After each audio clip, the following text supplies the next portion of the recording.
So next one, Bohr theory of hydrogen. According to Bohr theory, electrons are revolving around the nucleus. Okay. അപ്പോൾ ഒരു circular പാത്തിൽ move ചെയ്യുന്ന സമയത്ത് നമുക്കറിയാം അവിടെ ഒരു ഫോഴ്സ് ഉണ്ട്. That force is known as centripetal force. അപ്പോൾ എന്താണ് സെൻട്രിപീറ്റൽ ഫോഴ്സിന്റെ equation? Centripetal force equal to mv²/r. This is centripetal force. അപ്പം ഇലക്ട്രോൺ ഇങ്ങനെ റിവോൾവ് ചെയ്യുമ്പോൾ ഈ സെൻട്രിപീറ്റൽ ഫോഴ്സ് പ്രൊവൈഡ് ചെയ്യാൻ വേണ്ടി ഒരു ഫോഴ്സ് വേണം. അപ്പോൾ ന്യൂക്ലിയസിന് ചുറ്റും ഇലക്ട്രോൺ റിവോൾവ് ചെയ്യുന്ന സമയത്ത് അവിടെ സെൻട്രിപീറ്റൽ ഫോഴ്സ് പ്രൊവൈഡ് ചെയ്യുന്നത് electrostatic force between nucleus and electron. അപ്പോൾ അടുത്തത് അപ്പോൾ ഈ സെൻട്രിപീറ്റൽ ഫോഴ്സിനെ ബാലൻസ് ചെയ്യുന്നത് ഇലക്ട്രോസ്റ്റാറ്റിക് ഫോഴ്സാണ്. ആ ഇലക്ട്രോസ്റ്റാറ്റിക് ഫോഴ്സ് എന്തായിരിക്കും? That is 1/4πε0 Ze² divided by r². This is electrostatic force. അപ്പോൾ സർക്കുലർ മോഷനിലെ these two forces are equal. കാരണം ഇലക്ട്രോൺ ന്യൂക്ലിയസ് ചുറ്റും മൂവ് ചെയ്യുന്ന സമയത്ത് ഈ രണ്ട് ഫോഴ്സ് ഈക്വൽ ആണ്. That means equation 1 equal to equation 2. Okay, that is mv²/r equal to 1/4πε0 Ze² divided by r². That is equation number 3.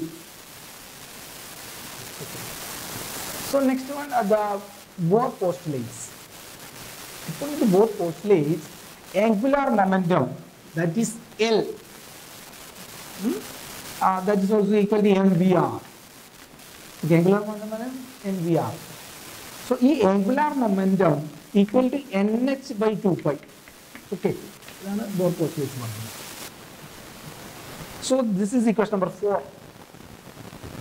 Okay, then equation 3 നോക്കുക. This is r, this is r². അപ്പോൾ r ഉം r² cancel ചെയ്യും. Okay. Next one, equation 3 divided by 4. Equation 3 divided by 4. Okay, that is mv² divided by mvr. mv² divided by mvr. That is equal to 1/4πε0 Ze². Okay, Ze² by r. Okay, divided by nh/2π. nh/2π. Okay, this is equation number 5. Okay, then here r cancel, mass also cancel, then v² v cancel. Okay, then equation 5 become that is v equal to Ze². Where Z is the atomic number. Ze², 4π, okay, ε0, 4πε0, okay, divided by nh/2π. Okay. Then this is equation number 6. Equation number 6. But v equal to Ze² 4πε0, okay, divided by nh/2π. Okay. Then so equation 6 ന്റെ കൂടെ ഞാൻ c/c കൊണ്ട് multiply ചെയ്യും. equation 6 into c/c.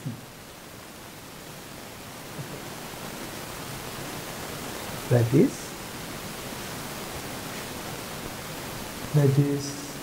v equal to അതായത് RHSലാണ് ചെയ്യുന്നത്. അപ്പോൾ ന്യൂമറേറ്ററിലും ഡിനോമിനേറ്ററിലും same value കൊണ്ട് multiply ചെയ്താൽ ടോട്ടൽ വാല്യൂവിന് യാതൊരു മാറ്റവും ഇല്ല. c/c എന്ന് പറഞ്ഞത് തന്നെയാണ്. That is v equal to Ze². Okay, c divided by Okay, 4 pi epsilon 0. Okay, so this is NHC. Okay, NHC 2 pi. And this is reciprocal. So Z E square C 2 pi divided by 4 pi epsilon 0 NHC. Okay, so this is equation number 7. അപ്പം ഇതൊക്കെ വേണമെങ്കിൽ നമുക്ക് cancel ചെയ്യാം. പക്ഷെ നമ്മൾ ഇവിടെ നമ്മളൊരു കോൺസ്റ്റന്റിലേക്ക്, അതായത് ഇതിനും സിംപ്ലിഫൈ ചെയ്യാൻ വേണ്ടിയിട്ട് ഇത് ക്യാൻസൽ ചെയ്യാതെ കൂട്ടുന്നത്, അല്ലെങ്കിൽ പൈയും 2 ഒക്കെ നമുക്ക് ക്യാൻസൽ ചെയ്യാൻ പറ്റും. Okay, then C equal to, sorry, alpha equal to Z, okay, Z E square 2 pi divided by 4 pi epsilon 0. Okay, H. So this is alpha. അതായത് Z E square, okay, Z E square 2 pi, okay, 2 pi divided by HC into 4 pi epsilon 0. ഇതിന് alpha എന്ന് പറയുന്നത്. This is known as fine structure constant. Fine structure constant. So its value, അപ്പോൾ ഇതൊക്കെ cancel ചെയ്ത് പോകും. Its value 1 by 137. Okay, 1 by 137. അപ്പം ഇവിടെ V എന്ന് പറയുന്നത്, സോ വി ഇതിനൊക്കെ ഞാൻ ആൽഫ എന്നുള്ള വാല്യൂ കൊടുത്താൽ വിയുടെ ഇക്വേഷൻ എന്തായിരിക്കും? That is v equal to c alpha by n. Okay, c alpha by n. This is the velocity of first orbit electron, velocity of electron in hydrogen atom. Okay, where n is the number of orbits. അപ്പോൾ അങ്ങനെയാണെങ്കിൽ n 1 ആണെങ്കിൽ എന്തായിരിക്കും answer? V equal to C alpha. That is C means 3 into 10 raised to 8 meter per second divided by 137. This is the velocity of first orbit electron in hydrogen atom. എന്താണ് ഇത് നമ്മളോട് പറയുന്നത്? ഒരു ആറ്റത്തിൽ ഒന്നാമത്തെ ഓർബിറ്റിലെ ഇലക്ട്രോൺ ഇത്രയും വെലോസിറ്റിയിൽ move ചെയ്യുന്നുണ്ട്. അത് നമുക്ക് ഇമാജിൻ ചെയ്യാൻ തന്നെ പറ്റില്ല. കാരണം ലൈറ്റിന്റെ വെലോസിറ്റി എത്രയാണ്? 3 into 10 raised to 8 meter per second. അതിൻ്റെ 1/137 ഡിവൈഡ് ബൈ 137. എന്നാൽ 3 into 10 raised to 8 divide by 137 എന്ന് പറയുന്നത് വളരെ വലിയ വെലോസിറ്റിയാണ്. അപ്പോൾ നമ്മൾ ഇങ്ങനെ ഇരിക്കുന്ന സമയത്ത് നമ്മളെ മേശയിലെയും കസേരയിലും ഒക്കെ ഉള്ള ആറ്റം, അതൊക്കെ നമ്മളിപ്പോൾ സ്റ്റേഷനറി ആയിട്ടാണ് കാണുന്നത്. പക്ഷെ ആ ആറ്റത്തിലുള്ള ഇലക്ട്രോൺസ് ഇത്രയും വേഗതയിൽ മൂവ് ചെയ്യുന്നുണ്ട് എന്നാണ് പറയുന്നത്. അങ്ങനെയാണെങ്കിൽ സെക്കൻഡ് ഓർബിറ്റിലെ ഇലക്ട്രോൺ എത്രയായിരിക്കും? എന്താ അവിടെ n-ന് 2 എന്ന് കൊടുക്കാം. അപ്പോൾ എന്താ വരിക? 3 into 10 raised to 8 divide by 2 into 137. അതും അതിനേക്കാൾ കുറച്ചുകൂടി വെലോസിറ്റി കുറവെന്ന് വരും. നമ്മൾ ഈ കാണുന്ന ഈ ആറ്റത്തിലുള്ള ഇലക്ട്രോണൊക്കെ നമ്മൾ വിചാരിക്കും ഇതൊക്കെ വളരെ സ്റ്റേഷനറിയാണ്. പക്ഷേ അതിനുള്ളിൽ ഇത്രമാത്രം വെലോസിറ്റിയിൽ ഇത് മൂവ് ചെയ്യുന്നുണ്ട്. സോ അതാണ് ബോർ തിയറി എക്സ്പ്ലെയിൻ ചെയ്യുന്നത്. So this is the velocity of electron in an atom, in A hydrogen atom. കാരണം ഹൈഡ്രജൻ ആറ്റമാണ് ഇവിടെ മെയിനായിട്ട് എക്സ്പ്ലെയിൻ ചെയ്യുന്നത്. കാരണം നമ്മൾ പറഞ്ഞു ബോർ ആറ്റം മോഡൽ അത് മെനി ഇലക്ട്രോൺസ് വരുന്ന കേസിൽ അത് അപ്ലിക്കബിൾ അല്ല. കാരണം അവിടെ സ്ക്രീനിങ് എഫക്റ്റ് വരും. കാരണം മറ്റ് ഇലക്ട്രോണിൻ്റെ ഇലക്ട്രിക് ഫീൽഡൊക്കെ വന്നിട്ട് നമുക്ക് കറക്റ്റ് വാല്യൂ കിട്ടുന്നില്ല. സോ ഇമാജിൻ ചെയ്യാം ഇലക്ട്രോൺസ് എത്ര സ്പീഡിലാണ് റിവോൾവ് ചെയ്യുന്നത്. ആ സ്പീഡാണ് നമ്മളിപ്പോൾ കണ്ടുപിടിക്കുന്നത്. ഓക്കെ, ഞാൻ ഒന്നുകൂടി ഇത് ബ്രീഫ് ചെയ്യാം. നമ്മളിവിടെ ചെയ്യുന്നത് Bohr theory of hydrogen atom. Okay, അതിൽ നമ്മൾ വെലോസിറ്റി കണ്ടുപിടിക്കാൻ പോകും. ഒരു ഹൈഡ്രജൻ ആറ്റത്തിലെ ഒരു ഇലക്ട്രോണിൻ്റെ വെലോസിറ്റി എത്രയാണ് കണ്ടുപിടിക്കുന്നത്. അപ്പോൾ according to Bohr atom model, electrons are revolving around the nucleus in circular orbit. നമുക്കറിയാം ഒരു സർക്കുലർ മോഷനിൽ വേണ്ടുന്ന ഫോഴ്സാണ് സെൻട്രിപീറ്റൽ ഫോഴ്സ്. ഓക്കെ, നമുക്കറിയാം എർത്തിന് ചുറ്റും മൂൺ മൂവ് ചെയ്യുന്നുണ്ട്, അവിടെ ഒരു സെൻട്രിപീറ്റൽ ഫോഴ്സ് ഉണ്ട്, അത് കൊടുക്കുന്നത് എന്താ, ഗ്രാവിറ്റേഷണൽ ഫോഴ്സ്. ഓക്കെ, അതുപോലെ ഒരു വണ്ടി ടേൺ ചെയ്യുന്ന സമയത്ത് അവിടെ ഒരു സെൻട്രിപീറ്റൽ ഫോഴ്സ് ഉണ്ട്, ആ സെൻട്രിപീറ്റൽ ഫോഴ്സ് പ്രൊവൈഡ് ചെയ്യുന്നത് friction between tyre and road. Okay, അതുപോലെ ഒരു സ്ട്രിങ്ങിൻ്റെ അറ്റത്ത് ഒരു കല്ല് കെട്ടിയിട്ട് കറക്കുകയാണ്, അവിടെ സെൻട്രിപീറ്റൽ ഫോഴ്സ് ഉണ്ട്, അത് പ്രൊവൈഡ് ചെയ്യുന്നത് tension of the string. Okay, നമുക്ക് ഇവിടുത്തെ കേസ് എടുക്കാം. ഇവിടെ ഇലക്ട്രോൺ ന്യൂക്ലിയസ് ചുറ്റും മൂവ് ചെയ്യുന്നു, so centripetal force equal mv²/r, that is equation number 1. then electrostatic force between nucleus and electron, that is equal to 1/4πε0 Ze²/r². hydrogen atom's case Z equal to 1 ആണ്. okay, then equation 1 equal to 2, that is mv²/r equal to 1/4πε0 Ze²/r². that is equation number 3. here r and r² are cancelled. r² ഒരു r cancel ചെയ്തു. according to Bohr postulates, angular momentum L equal to mvr equal to nh/2π, that is equation number 4. equation 3 divided by 4, that is mv²/mvr equal to Ze²/4πε0r divided by nh/2π. okay. then v equal to Ze² divided by 4πε0 nh/2π. okay, then Ze² 2π 4πε0 hc. okay, that is known as fine structure constant alpha. Its value 1/137.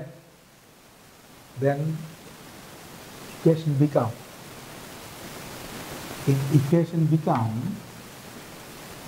v equal to c alpha by n, that is equation number 9. so for first orbit electron n equal to 1, then velocity equal to c alpha, that is equal to 3 into 10⁸ divided by 137.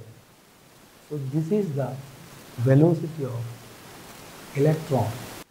so next one, radius of the orbit. okay, എങ്ങനെയാണ് radius of orbit കാണുന്നത്? നമുക്കറിയാം Bohr postulates എന്താ, nh/2π, that is equal to mvr. we know that v equal to c alpha by n. നമുക്കറിയാം.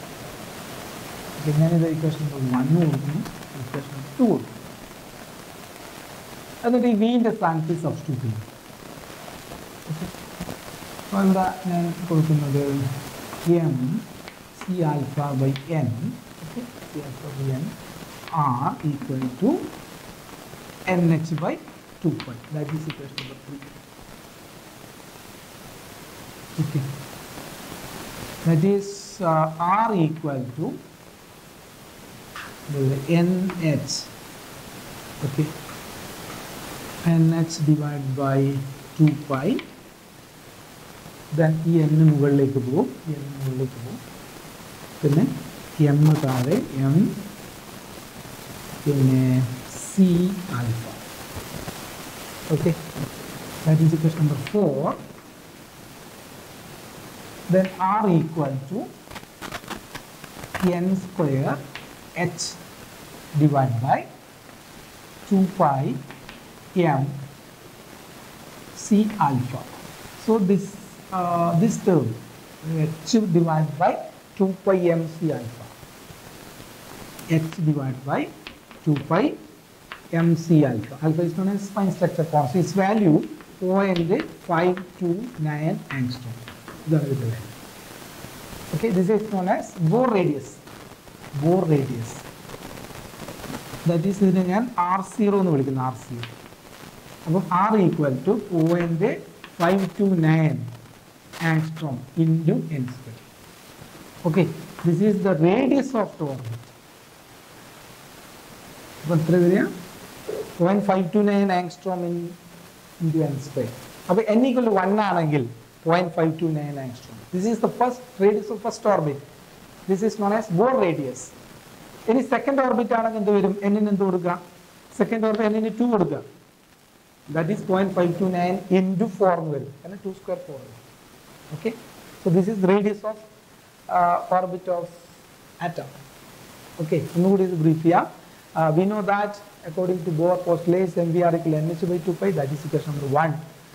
We have v equals c alpha by n, that is equation number 2. Then 2 substituted in 1. അതായത് v യുടെ ഈ value ഇവിടത്തേക്ക് substitute. That is m. Okay. mc alpha r by n, that is equal to nh by 2 pi, that is equation number 3. So r equal to nh n divided by 2 pi mc alpha, that is equation number 4. So r equal to n square h divided by 2 pi mc alpha. Then r0, that is equal to h by 2 pi mc alpha. This value 0.529 angstrom. This is Bohr radius. That is r equal to 0.529 angstrom into n square. This is the radius of the orbit of hydrogen atom. So next one, energy of electron and then hydrogen atom. So we know that centripetal force equal to mv square by r. That is equal to electrostatic force. That is 1 by 4 pi epsilon 0 z e square by r square. Here z equal to 1. Okay. Then so r square r square cancel. That is equal to mv square equal to z e square 4 pi epsilon 0 r. That is equation number 2. Then we know that kinetic energy equal to half mv square. That is equation number 3. So 2 substituted in 3. 2 in 3. That is kinetic energy equal to, okay, 1 by 2 z e square, okay, z e square divided by 4 pi epsilon 0 r. That is equation number 4. This is the kinetic energy. So next one, potential energy. Potential energy. The minus r, minus z e square divided by 4 pi epsilon 0 r. This is the potential energy. Okay, this is equation number 5. Okay. So ഇവിടെ 2 into 4 എന്ത് വരും? This is 8 ഇവിടെ വരും. 8. അപ്പോൾ ഞാനിവിടെ ഈ potential energy x ആയിട്ട് എടുക്കുന്നിരിക്കാം. Potential energy, okay, that is minus z e square by 4 pi epsilon 0 r. ഇത് ഞാൻ എക്സ് ആയിട്ട് എടുക്കുകയാണെങ്കിൽ, ഓക്കെ, ഈ കൈനറ്റിക് എനർജി എന്തായിരിക്കും? കാരണം ഇവിടെ z e സ്ക്വയർ അത് ഇവിടെ ഉണ്ട്, z e സ്ക്വയർ ഉണ്ട്, 4 pi epsilon 0 r ഉണ്ട് അല്ലേ? 4 pi epsilon 0. ഇപ്പം നമ്മൾ നേരത്തെ വിടുന്ന 4 pi ഉണ്ട്, ഇവിടെ 2 ഉണ്ട്. അപ്പോൾ ഈ സാധനം, ഈ 4 pi z e square divide by 4 pi epsilon 0 r എന്ന് പറയുന്നത് ഇതെന്താണ്? ഇത് ആക്ച്വലി നമ്മുടെ പൊട്ടൻഷ്യൽ എനർജി തന്നെയാണ്, അതായത് ഈ എക്സ് തന്നെയാണ് അല്ലേ? ഓക്കെ, അപ്പോൾ എനിക്ക് കൈനറ്റിക് എനർജി എങ്ങനെ എഴുതാൻ പറ്റും? Kinetic energy that is equal to x by 2 എന്ന് കൊടുക്കാം. Okay, x by 2. അപ്പോൾ ഞാനിത് ഇവിടെ ഞാനിത് ഈ മൈനസ് ഇപ്പുറം കൊടുക്കുന്നു, എക്സ് ബൈ 2. അപ്പോൾ ഇത് എന്തായിട്ട് എടുക്കുന്നു? Minus x by 2. അങ്ങനെയാണെങ്കിൽ ടോട്ടൽ എനർജി എന്താ? ടോട്ടൽ എനർജി എന്തായിരിക്കും? That is equal to potential energy, okay, plus kinetic energy. That is equal to minus x plus x by 2. Minus x plus x by 2 എത്രയാണ്? That is minus x by 2 അല്ലേ? നമുക്ക് ഈ value ഒന്ന് substitute ചെയ്യാം. അപ്പോൾ എന്തായിരിക്കും? That is equal to total energy equal to the minus z e square divided by, okay, 2 into 4 pi epsilon 0 r. Okay, then this is the total energy. Then we know that r എന്ന് പറയുന്നത് എന്താ?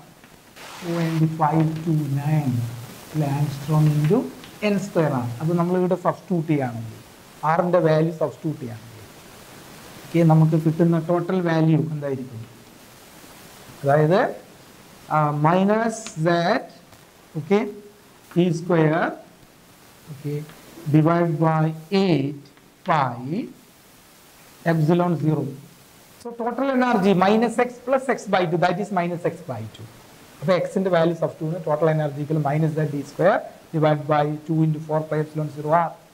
That is minus z d square by 8 pi epsilon 0. Then we know that the value of r ഇതാണ് 0.529 angstrom into n square. അത് ഞാൻ ഇവിടെ substitute ചെയ്തു. That is equal to minus z e square okay by 8 pi okay 8 pi epsilon 0 into 0.529 into 10 raised to minus 10 okay minus 10 into n square okay. So this is equation number 7. ഇതിൻ്റെ value substitute ചെയ്യുന്നു.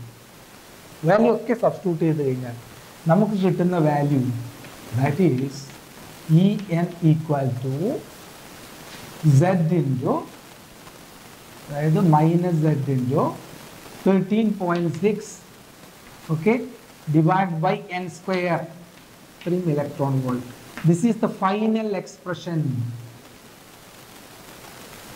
En equal to minus z. Z is atomic number in the hydrogen atom z equal to 1. That is minus 13.6 divided by n square electron volt. This is the energy of electron in a hydrogen atom. So, ഒന്ന് കൂടി ഇത് brief ചെയ്യാം. നമ്മളിവിടെ discuss ചെയ്യുന്നത് energy of electron in A hydrogen atom. We know that the centripetal force equal mv square by r. This centripetal force equal to electrostatic force, that is 1 by 4 pi epsilon 0 z d square by r square. Here r square cancel, that is equation number 1. Then mv square equal to z e square by 4 pi epsilon 0 r, that is equation number 2. Then we know that kinetic energy equal to half mv square. So kinetic energy equal to half into z d square by 4 pi epsilon 0 r, that is equation number 4. Okay. Then we know that potential energy, that is equal to minus z e square divided by 4 pi epsilon 0 r, that is equation 5. ഇവിടെ നമ്മൾ potential എനർജിയെ minus X ആയിട്ട് എടുക്കുന്നു. അതായത് potential energy അത് ഈ term that is z e square by 4 pi epsilon 0 r, that is minus x. Okay, അപ്പോൾ kinetic energy equal to x by 2. Okay, that is total energy equal to potential energy plus kinetic energy, that is minus x plus x by 2, that is minus x by 2. Then total energy equal minus z e square divided by 2 into 4 pi epsilon 0 r. Then we know that r equal to 0.529 angstrom into n square, that is equal to minus z e square divided by 8 pi epsilon 0 r, that is equal to minus z e square divided by 8 pi epsilon 0 0.529 into 10 raised to minus 10 into n square. Then value substitute ചെയ്യുക. ഇതിൻ്റെ ഒക്കെ value substitute ചെയ്ത് കഴിഞ്ഞാൽ നമുക്ക് finally കിട്ടുന്നത് that is z equal to 1, that is minus 13.6 divided by n square, അത്രയും electron volt. അപ്പോൾ first ഓർബിറ്റിലെ ഇലക്ട്രോണിൻ്റെ energy എത്രയൊക്കെ എന്നിന് 1 കൊടുക്കുക, that is minus 13.6 electron volt. Second orbit എന്തായിരിക്കും? E2 equal to minus 13.6 divided by 4 electron volt. E3 എന്തായിരിക്കും? minus 13.6 divided by 9 electron volt. ഈ രീതിയിലാണ് energy distributed. Okay, so this is the expression for energy of an electron in hydrogen atom.